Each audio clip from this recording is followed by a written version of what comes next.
You would turn to the book of Revelation, chapter 2. We'll be studying there as we're continuing a series of lessons covering these 7 letters to churches in Asia Minor during the first century.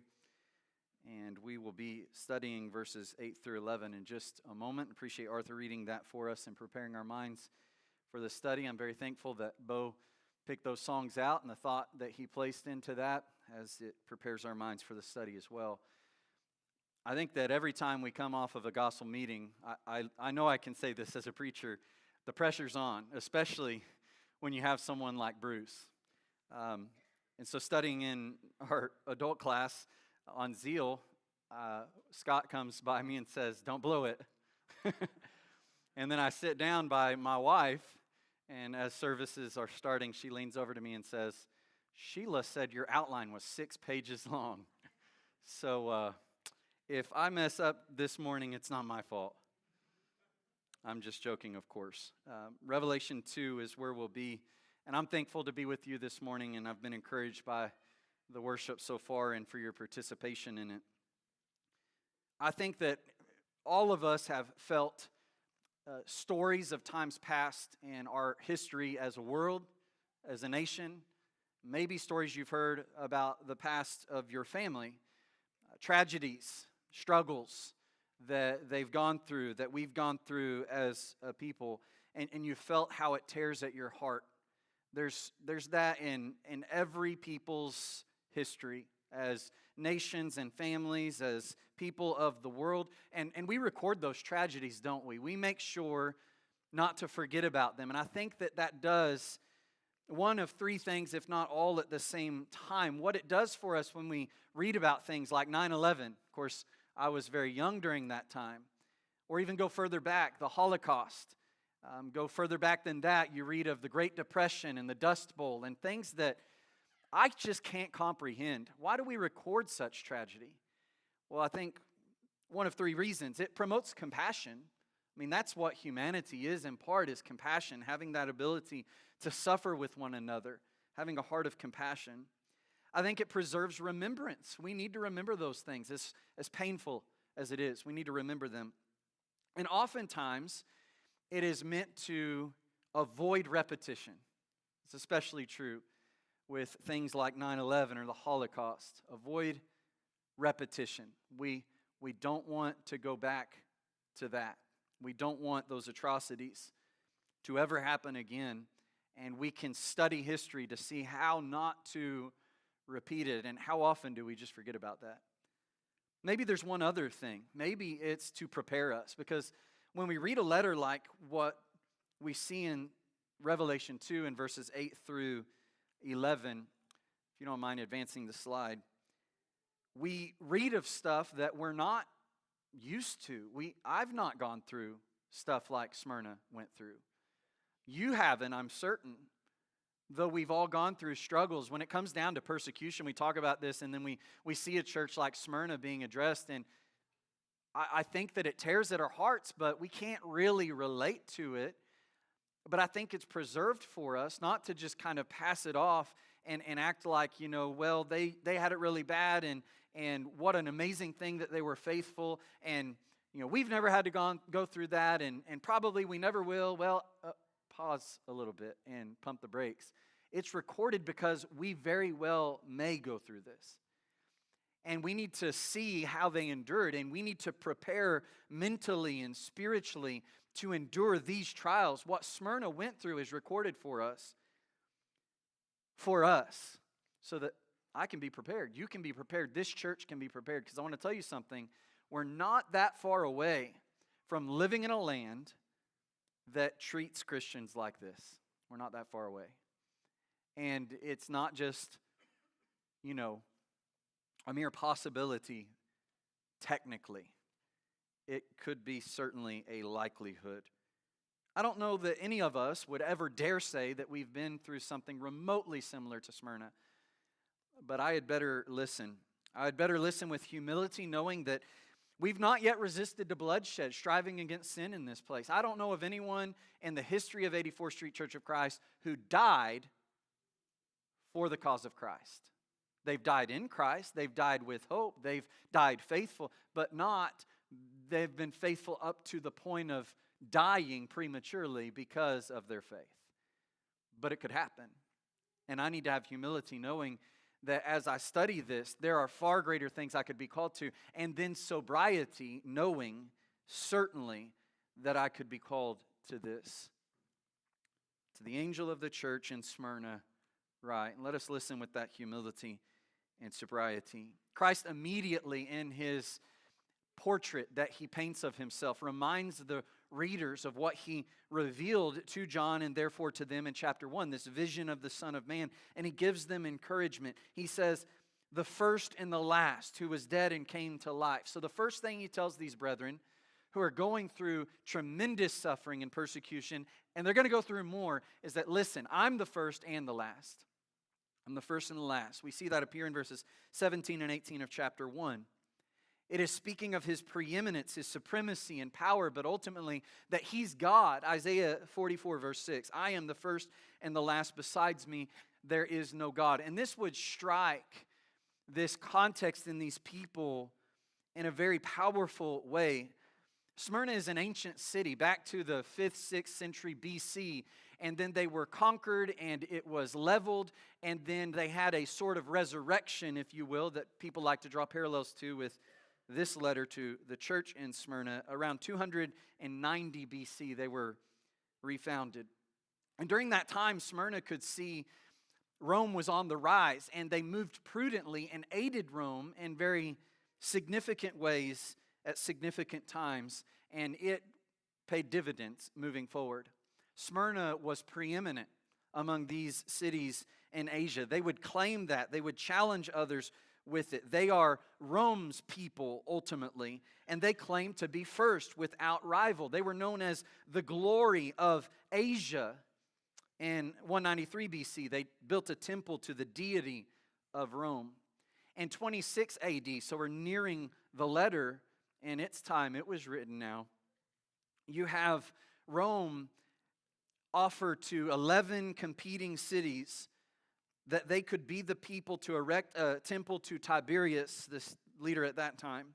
And Smyrna won out, mostly because of their fidelity to Rome and their aid to Rome in time past. And so it became the seat of the sinister Caesar cult, which was to cause so much suffering in the church. And we know well, with a later date to this letter to Revelation perhaps, that under this writing you have Domitian, which is an emperor that took that to a greater level. There were some emperors who didn't interpret the idea of divine leadership as the Caesar as to be worshipped during the time in the flesh, but Domitian, he certainly did. And he decreed that if you don't worship me, you'll be killed. So that's possibly what's going on here, where Rome and its emperor claim to be first and claim to be God. Jesus says, I'm the first and the last. I'm God. And that certainly would have provided great encouragement to the people. He also says that he was the one who was dead and came to life again. He was killed. He says, be faithful until death, unto death, up to the point of death, we'll see. It's not an empty call. You be faithful even if it kills you. It's easy for you to say, no, Jesus lived that. He lived a faith that ended his life, and he says, do it because I live, and I will never die again. And that's the Master, the Lord, that we serve. Be faithful until death. I will give you the crown of life, he says. I want you to be impressed by the praise of Christ in this letter. It's interesting because we come off the heels of the letter to Ephesus, a church that had a great deal going on, but certainly they had some shortcomings. You have left your first love in verse 4 of Revelation 2. But he mentions 7 things. You've done so well in so many different ways. Look at how you're doing. Look at what you've done. And then you get to Smyrna, and he really says barely anything. And what he does say positively is in parentheses. So Smyrna gets a parenthetical where Ephesus gets a list of completion, a list of 7. And we might wonder, well, that doesn't seem fair. And I know I've felt that before. I'm doing right, and someone else who I know has not done very well, they do one thing right and they're praised. Maybe it's the parents to the children, or the teacher to the students, or the coach to his players, or whatever it may be. And you wonder, that's not very fair, is it? But here's the thing. When there's silence, that means there's nothing being said negative either. And you have all of these things said of Ephesus, and Christ only says in parentheses, you're rich, Smyrna. What Smyrna doesn't get is you've left your first love. I have one thing against you. And get that. Sometimes the praise comes from what is not said, doesn't it? He does say, I know your works. I understand that that's not in every single manuscript, but he repeats that throughout these letters, certainly regularly. I know your works. So he's silent about those works, though. He mentions them, but not specifically. Even you're rich is kind of generic. He doesn't mention anything specifically like he does with Ephesus. You are testing those who say they're apostles and are not, and you found them liars. I don't see any specific thing like that with Smyrna. And so I know comes with, I know what you're going through, and despite what you're going through, I'm absent about anything negative. And I think that silence speaks volumes, doesn't it? He says, I know your works, and then he mentions tribulation. He mentions tribulation, but he doesn't mention weakness of faith or heart. He mentions tribulation, but he doesn't mention that you've left your zeal and your first love, you've left your fervor. He says, I know your works and tribulation. It's a Greek word which literally means pressure or pressing together figuratively, and I think we can relate to that. We understand the imagery where we're just being pressed down on throughout. And he says, I know that you're going through that. Jesus forewarned his apostles about that pressure in John 16 and verse 33. He says, these things I've spoken to you, that in me you may have peace. In the world you will have tribulation, but be of good cheer. I have overcome the world. And then in Acts 14, after Jesus ascends, he sends his Spirit, and things are going really well, aren't they? And then in Acts 14, after a period of persecution has already been happening, and Paul is going back through all these Gentile cities that he's established churches in, he says, we must through many tribulations enter the kingdom of God. Mind you, after he was stoned and left for dead, Jesus says, I know that. I know it because I told you it was going to happen. And we just studied the minor prophets, and there were very many times where the prophets would write about a judgment or they would write about a deliverance, and then they would follow that prophecy with these things I'm telling you so that you know when it happens I'm God. It's kind of what we see here. I told you were going to go through this. And even though, sometimes we might say, I told you so, and we kind of hold it against the person. He says, I told you so, and I'm seeing it now. I'm not leaving you. You know what impresses me with Smyrna is how they contrast with the warning of tribulation in the parable of the sower. In Mark 4, in verse 16, he says, these likewise are the ones sown on the stony ground who, when they hear the word, immediately receive it with gladness, and they have no root in themselves, and so endure only for a time. And afterward, when tribulation or persecution arises for the word's sake, immediately they stumble. There's the word. And so when Jesus, the Son of Man, says, after he lists 7 things in his letter to Ephesus that were praiseworthy, when he just simply says, I know your tribulation, and he doesn't say anything more, his silence tells us that these brethren, they've taken root in their faith. They received the word with joy. They started bearing fruit, but their roots run deep because though they are partakers of tribulation and persecution and suffering, they have not withered.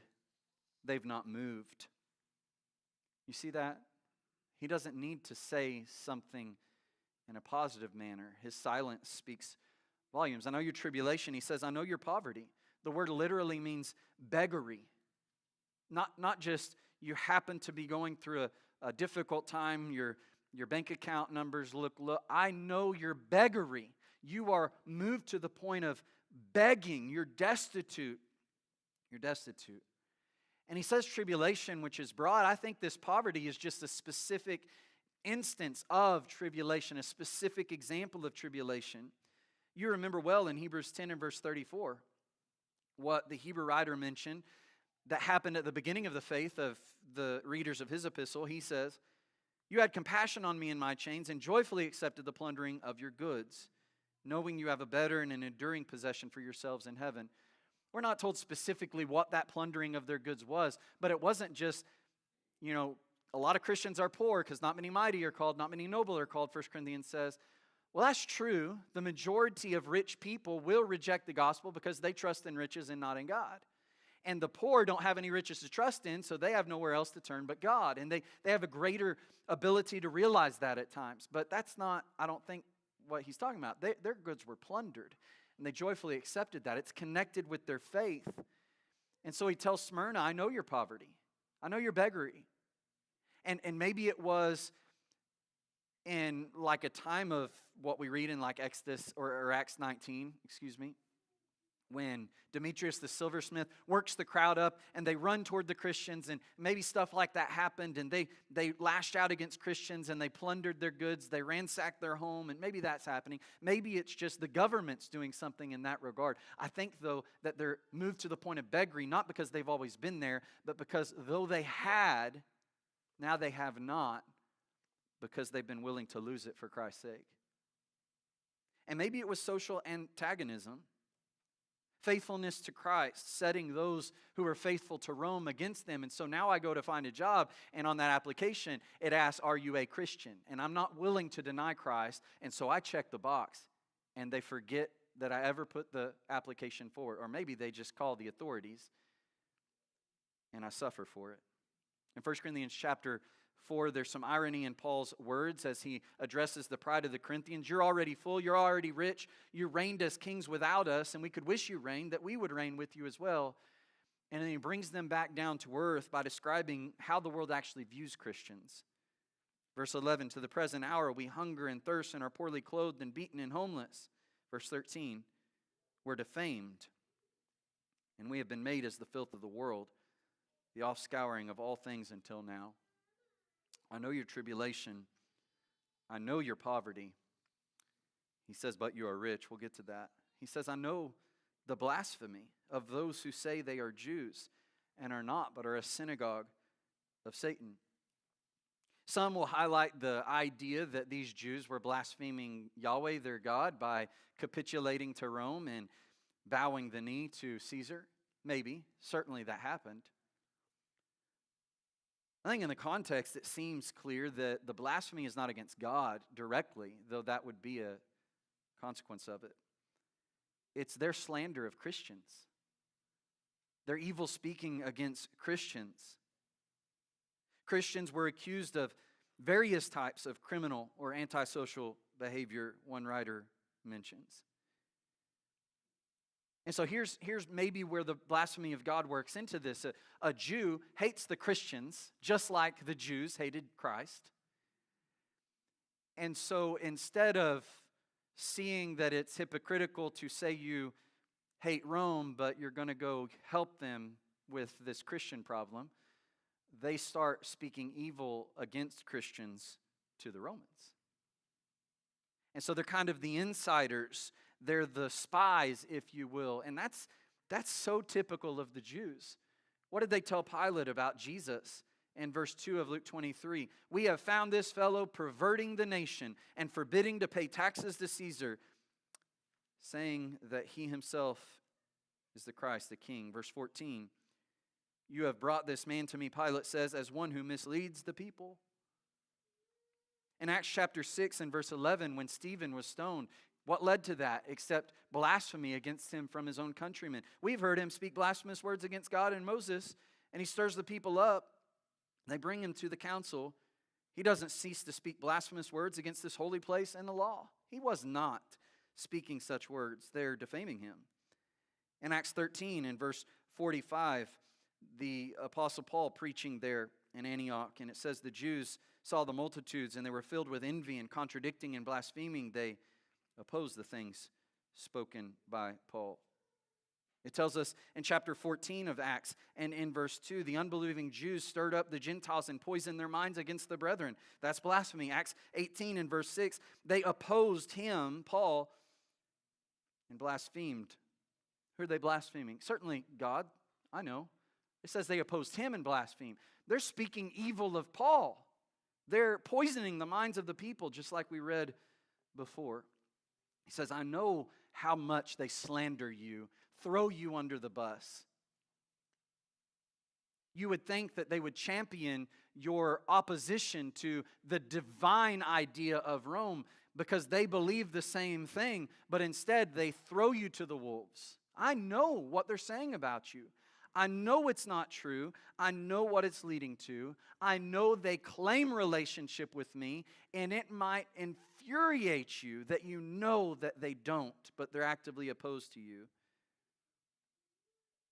I know. And he says, I know they call themselves Jews, and I know that they're not. And Romans chapter 2, the Apostle Paul emphasized, he is not a Jew who is one outwardly, nor is circumcision that which is outward in the flesh. But he is a Jew who is one inwardly. And circumcision is that of the heart and the spirit, not in the letter, whose praise is not from men, but from God. He told the church in Philippi in chapter 3 of that epistle, beware of the mutilation. That's a play on words. They take pride in circumcision. It's just mutilation to God, mutilation of the flesh. He'd say to the Galatians, I wish they'd cut themselves off completely. And then he says, we're the circumcision who worship God in spirit. I know that they're not really Jews. You remember John's confrontation, or Jesus' confrontation is recorded by John in chapter 8, where it got to the point where they say, we're not born of fornication, we have one Father. They emphasize Abraham as their father. They emphasize God as their father. And Jesus says, you are of your father, the devil, because it's the desires of your father that you do. I know that they say they're Jews, but they're not. So see the contrast, verse 8. To the angel of the church in Smyrna. What church? The church of Christ. The assembly of Christ. And he says, they're not Jews. They're a synagogue, an assembly, a church of Satan. God knows. Christ knows. He knows exactly what they're going through. He doesn't have to say what they're doing that is right. Saying what they're going through is enough. His absence of speech is mighty and loud. He knows. I can't help but read this letter without thinking of the letter written to Peter's audience in 1 Peter. Here's what Christ's silence does in Revelation 2. All he says in parentheses is, you're rich. We'll get to that, but really he's silent. 7 things to Ephesus, nothing really to Smyrna. Here's what his silence does. If you just compare that to what we read in 1 Peter and how he ends that epistle, and he says, here's what I've been writing to you about. He says in 1 Peter chapter 5 and verse 12, I have written to you briefly, exhorting and testifying that this is the true grace of God in which you stand. Now, it could be, and it's translated in other translations in the imperative, that this is the true grace of God, stand fast in it, certainly. But it's not, if it's the true imperative, it's not an admonition because they're not standing in it. It's just an encouragement to keep standing in it. So he's saying, what I've written to you about is the true grace of God. You stand in it. And one might struggle to find the grace of God in this epistle, but the learned in the Spirit see it, don't they? He writes about suffering. He writes about what Smyrna is going through. Look at chapter 1 and verse 6. He speaks about this faith that they're kept for, or the salvation they're kept for through faith. And then he says in verse 6, in this you greatly rejoice. You have the hope of salvation, so you rejoice. Though now for a little while, if need be, you have been grieved by various trials. So you have hope. Well, I can connect that with God's grace. I stand in God's grace because I have hope. But you notice he says the way he keeps you for the realization of that hope is through faith. And what's faith if it's not tested? How do you even know that your faith is real? Someone says, oh, I'm true to my wife. I made the vow. And then times get difficult and divorce is the first thing you talk about. So you say you're true to your wife, you make that vow before God and before others in public, and then times get difficult, and there's where the fidelity is tested. Or the temptation comes, there's where the fidelity is tested. And so he says, you're kept by God through faith for this salvation. You're rejoicing in that, but you're going to be tested. It has to happen. That's God's grace. That's something we should thank God for, that He allows us to be tested. Now start seeing the striking similarities between the letter to Smyrna and what we read about their trials in 1 Peter. Look at chapter 2 and verse 12. He encourages them to have their conduct honorable among the Gentiles, that when they speak against you as evildoers, they may by your good works which they observe glorify God in the day of visitation. How are they speaking evil against them as evildoers? Paul in 2 Timothy chapter 2, he says that he is in chains, and the word of God is not chained, but he says that he's in prison as an evildoer. So a lawbreaker, a menace to society. That's what they're saying. You're a Christian. The Gentiles will say, you are a thorn in the side of our city, of our nation, of our people, of our empire. And when you just keep living like Christ, you're going to be seen as actually salt of this land, light to this world. So notice how he progresses. It's not simply him kind of randomly talking about random relationships. There's depth of context and reality to this letter. Real people he's addressing. In verse 13 he says, therefore submit yourselves to every ordinance of man for the Lord's sake, whether to the king supreme or to governors, and those who sent by him for the punishment of evil doers, and for the praise of those who do good. So you're being called an evildoer. Who are they saying that to?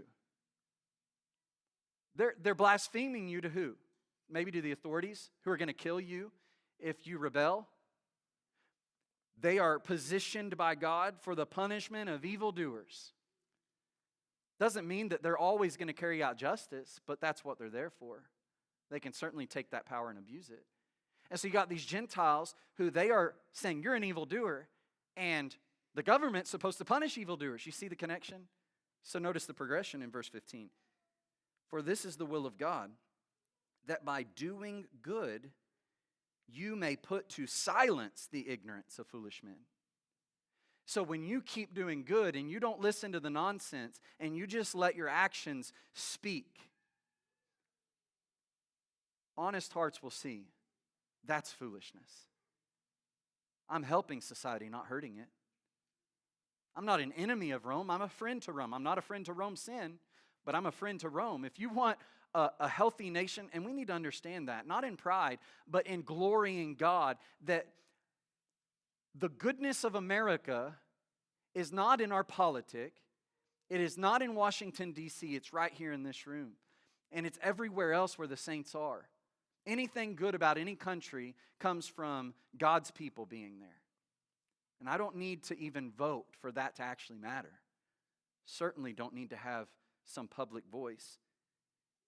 So he says, you put them to silence. And then he says in verse 16, you gotta get how this works. He says, as free, yet not using liberty as a cloak for vice, but as bondservants of God. Honor all people. Love the brotherhood. Fear God.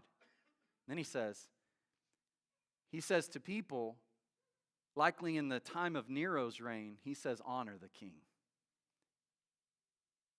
So our Christianity, our faith, is not meant to throw off the restraints of the government, but to obey them in all things, with the caveat we ought to obey God rather than men.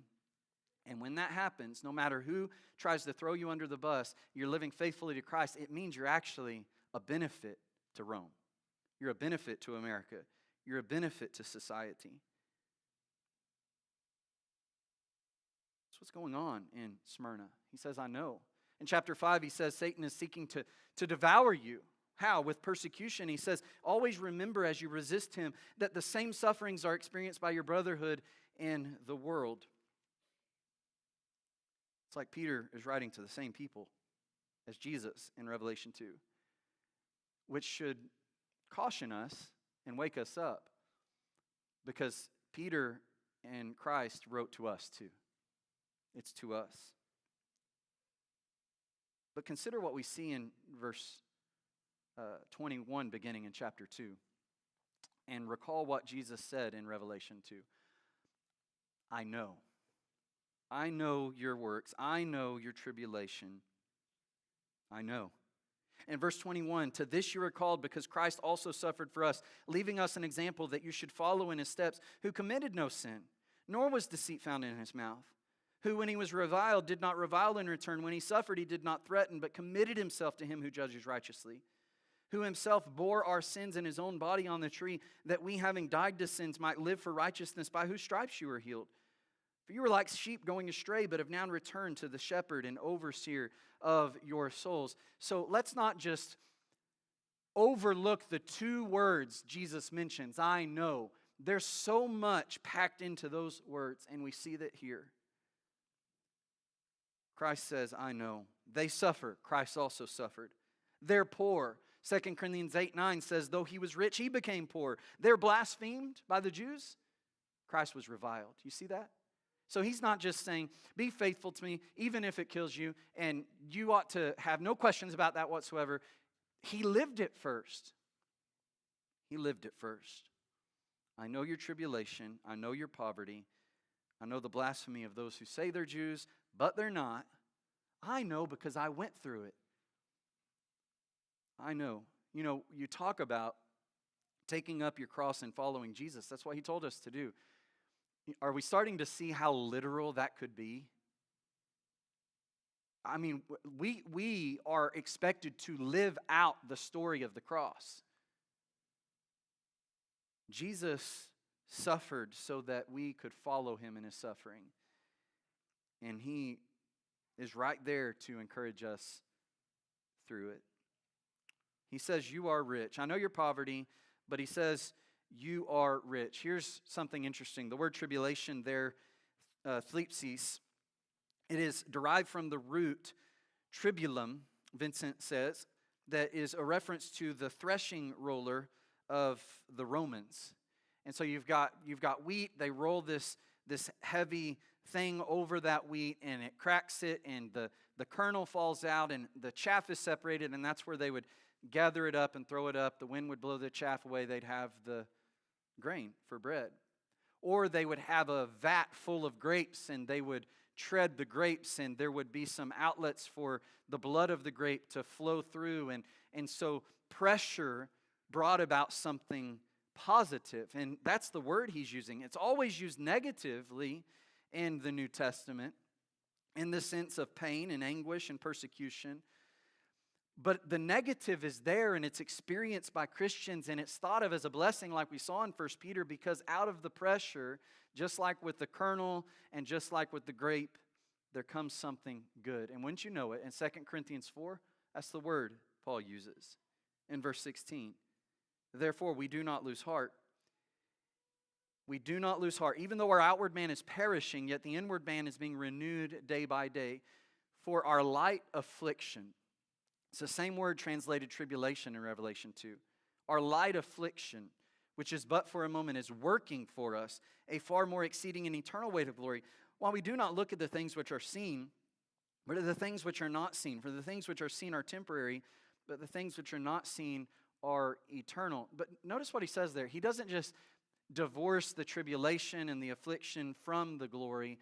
He says that pressure is the cause working toward this glory. It's not the only thing. God's using it. But do you see that? A pressure has to be applied for something good to come. And he says that pressure, that affliction, that suffering, it's working for us a far more exceeding and eternal weight of glory. Romans 5 says that persecution or that tribulation produces character, and character hope. It's pressing on us, certainly. I mean, I think that's a common understanding. If you want to see who someone truly is, apply the pressure. God is like with his revelation in the book of Job, interacting with Satan, and Satan is saying, well, you've set a hedge up around Jeremiah. You've set a hedge up around so-and-so. You've set a hedge up around Oakmont. Take it away. And God says, no, I'm confident that when the pressure comes, it's just going to get better. That's what we see here. I know your tribulation, but you're rich. You're rich. 1 Peter 4 and verse 14 says, if you're reproached for the name of Christ, blessed are you, for the Spirit of glory and of God rests upon you. James 2:5, has God not chosen the poor of this world to be rich in faith and heirs of the kingdom? 2 Corinthians 6 and verse 10, Paul says, by experience, we're like being poor people, yet making many rich, as having nothing, yet possessing all things. And you remember what Christ said, beware of covetousness. He tells this parable of a man who tore down his barns to build bigger, and his soul was required of him that night. And he says, that's like everyone who has these riches and is covetousness and covetous, but is not rich toward God. It's not rich toward God. He says, I know your tribulation, your poverty, but you're rich. Why are they rich? Why are they rich? Christ says, I know your poverty because I experienced it. And he says, I know you're rich because I gave you that. You know the grace of our Lord Jesus Christ, that though he was rich, yet for your sakes he became poor, that you through his poverty might become rich. I know your poverty because I was poor. I know your riches because you got them from me. So what does he tell them? Again, his silence speaks louder than words. What does he tell them? Does he tell them, I know the tribulation you've gone through, I know the tribulation you're going through, but fear not, it's about to end? He doesn't say that. He doesn't say it's almost done. He says, you are about to suffer. I'm already suffering. He says, you're about to suffer.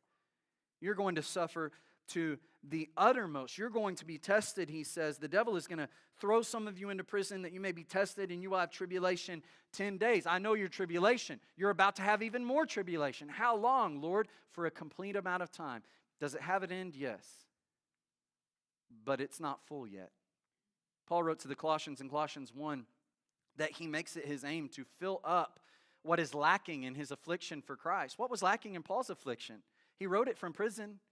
Says, as long as I'm in the flesh, I got to suffer more for Christ. And that's what Jesus is telling Smyrna. You're about to suffer. It's not the gospel that the world proclaims. It's the gospel that says, you'll suffer, and you'll suffer more. You're about to suffer, but in that suffering, you can be rich, and there's no reason to fear, because I was killed.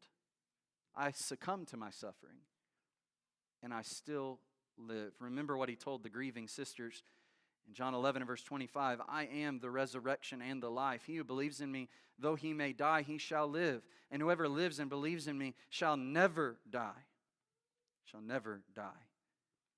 He says, I was dead, but I came to life again. If you weren't able to listen to it, I urge you to listen to Bruce's lesson, The Shepherd with Wounds, from Sunday. Yea, though I walk through the valley of the shadow of death, I will fear no evil, for you are with me. Your rod and staff, they comfort me. And he made an excellent point. It's not just numeric. You know what? Psalm 23 comes after Psalm 22. It's not just about numbers. It was by the providence of God ordered that way. And you have the suffering servant of Psalm 22, Christ, who becomes our shepherd, that can lead us through the valley of the shadow of death and lead us home because he went through it too. He says, do not fear. And he encourages them. He prescribes for them faithfulness. Someone says, I'm really going through it. What would you urge me to do? What would be your advice? Be faithful. And we might first think that's not enough. We're studying in the class on Sunday mornings and Wednesdays in the auditorium, Zeal, and we're on encouraging one another. Be faithful. I know that's what I'm expected to do, but when someone tells me it, especially the faithful one, the author and finisher of our faith, when he tells me it, that certainly means a lot.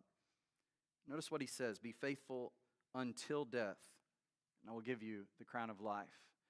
Faithful unto death, ESV says. It is a word that is not just in connotation of time, but especially in this context, in connotation of circumstance and location. Be faithful up to the point of death. If your faithfulness takes you to death's door, open it. Being faithful to Christ. Be faithful. What is faithfulness? Faithfulness is in reciprocity to faithfulness. We'll study this next Sunday, Lord willing, in the second half of what we started at 9, but there's a faithful saying in 2 Timothy chapter 2 and verse 11, and this is what the Apostle Paul says in a letter about suffering and encouraging Timothy to be ready for it. He says, this is a faithful saying, if we died with him, we shall live with him. If we endure, we shall reign with him. If we deny him, he also will deny us. If we're faithless, he remains faithful. He cannot deny himself. Now hear it, that's not just an encouragement, that's a warning. If you turn your back on Christ, you think he's going to change his ways to let you in? No, he's faithful. He can't deny himself. He can't take his words back. He's not going to alter the holiness of his character to let you in. So don't deny him. But here's the encouragement from it. If you don't deny him, it's not like he's going to forget about you. He's faithful. He's faithful. In 2 Corinthians 1 and verse 20, the scripture tells us that all the promises of God in him, Christ, are yes, and in him amen to the glory of God through us. It's a well-known fact that one of the close companions of the Apostle John, who wrote Revelation, Polycarp, lived in Smyrna, and it is well attested to that he died a martyr's death. In an ancient work titled The Martyrdom of Polycarp, the proconsul told Polycarp, swear, reproach Christ, and I will set you free. To which Polycarp, by tradition, responds, 86 years have I served him, and he has done me no wrong. He's been faithful. How can I blaspheme my King and my Savior? Be faithful until death, and I will give you the crown of life. You know that that's true because Christ is the most faithful person that you could ever be a friend to, a brother to, a sister to, a child of God with. He is faithful, and he will deliver us. But here's the encouragement, the promise that Christ through John's pen gives. I will give you the crown of life. I will give you the crown of life. Smyrna, again, boasted of preeminence among the cities as the glory of Asia. They're the ones most loyal to Rome. And in the ancient cities, there's not skyscrapers, but there is natural topography, and they take advantage of that. A city that is set on a hill cannot be hidden. Christ said it. And so you go into Smyrna, you don't see skyscrapers, but what you do see is a hill with a diadem of sorts, of porticos, of porches surrounding that hilltop. And it became known as the crown of Smyrna.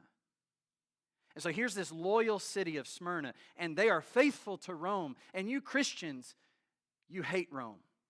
You're menaces to society. You think there's pressure there, tribulation, to say, no, I want that crown. I want to be a part of the loyal, faithful Smyrna of Rome, of her empire. These Christians were pilgrims. They weren't Smyrnians, or however you would say that. They were Christians. They were just passing through. Their citizenship was in heaven. They were promised the crown of life, an imperishable crown, the crown of righteousness, the crown of glory that does not fade away. Or as James says it, blessed is a man who perseveres under trial. Perseveres under trial. For when he has been approved, he will receive the crown of life, which the Lord has promised to those who love him. That's the crown they want. They're willing to persevere under that trial. Jesus says, be faithful unto death. I'll give you the crown of life, and you won't be hurt by the second death. You'll be crowned with life after all. That speaks volumes, doesn't it? So here's a bunch of Jews who are blaspheming Christians and turning their back on Yahweh, the true God of the universe they claim to serve. Here's a bunch of just blatant pagan idol worshipers, and they're talking a bunch of noise as well, and they hate Christians. And they're gathering to see people burned at the stake. They're going to the Colosseum, and they're seeing people being torn to shreds by wild beasts. And they're cheering, and they're laughing, and they're having a grand old time. And at the end, everyone dies. Everyone dies. Everyone dies. So he says, be faithful unto death. But everyone dies, even if you're not faithful. And they die only to die again. Christians, he says, you will die and be crowned with life. You won't be hurt by the second death. Brethren, we got to take this seriously. And I'm talking to myself. I mean, it's so hard to conceptualize. It's so hard. And I think that's why there's some value to those records of times past. Brother Ward, gifted to the church, donated his book, a copy of the Fox's Book of Martyrs, written back, I think, by a man named Fox in the 1500s, with his history that he compiled and put it in an excellent volume. And so if you want to look at that, I mean, ask. But there's a reason, there's value to that. It's because history repeats itself. And America is not above this. We're not above this. Is Oakmont faithful? Is Oakmont faithful? Will we be faithful when our government turns on us? Well, it starts now. We've got to read it with sobriety and humility and equip ourselves by God's grace to face it when it inevitably comes. We want to offer an invitation to anyone this afternoon who has not obeyed the gospel. We want you to know that you have right now, but you don't know what you have going forward. Don't waste time, and don't count the long-suffering of God as an excuse and opportunity to continue in your faithlessness. Come confessing Christ and submitting to baptism to be buried with Him and rise up and walk in newness of life. If there's any other spiritual need we can assist you with, come forward while we stand and sing.